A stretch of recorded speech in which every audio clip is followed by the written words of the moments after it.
so much for being here tonight. We are going to complete tonight's section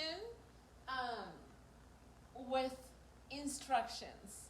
I have already presented a few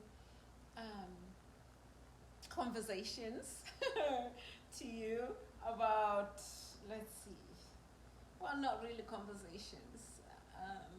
I presented some material to you about imperatives. And so now, today we'll look at instructions.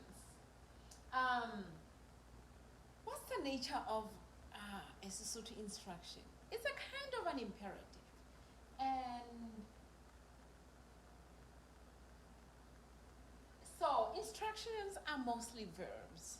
For example, if I say dula, dula, L-U-L-A, dula means sit. And klisa, klisa, which means bring. T-L-I-S-A. Notice the pronunciation is still the sound. We've talked about this sound a little earlier on, so that should be familiar. We have beha, beha, beha. Can you see? Beha. B-E-H-A. Beha means put. And pagisa. That's the PH from blowing out the candle. Pagisa means hurry. And noa. Noa. Noa. Noa means drink.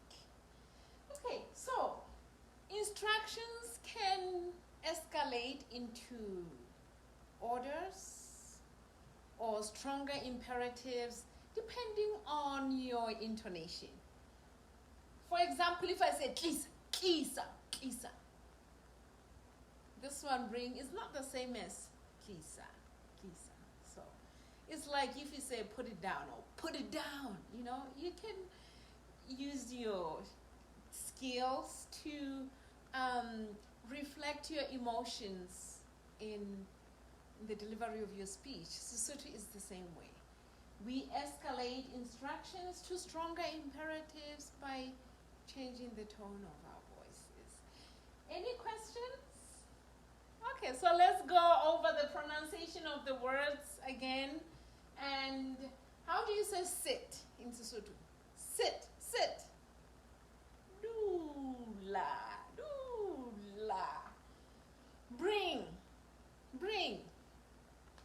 I'm using hand gestures for my ESL students if they're here. Bring.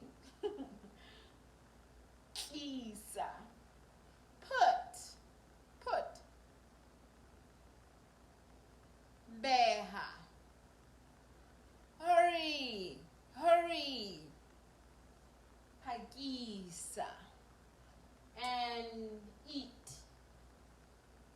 Eat.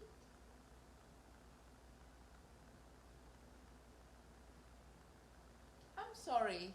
Eat is drink, not. I'm sorry. Noa is drink, not eat. Noa is drink. And eat. Let me write eat up here. Eat is ja. Ja. This is eat. Sorry about that. Any questions about this?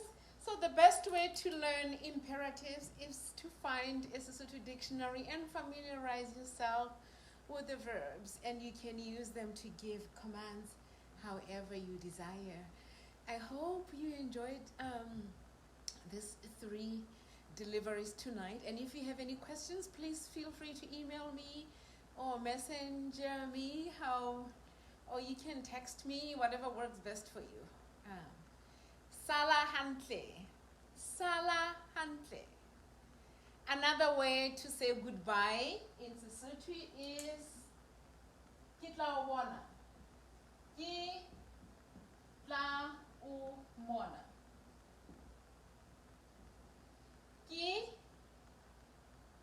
Kitla ubona.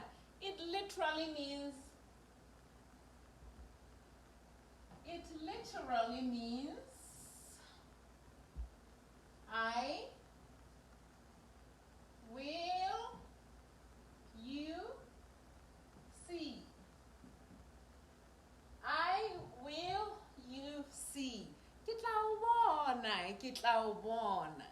And unlike the American see you later, which might mean I don't want to ever see you again, this really sincerely means I will see you at a later time or in the future.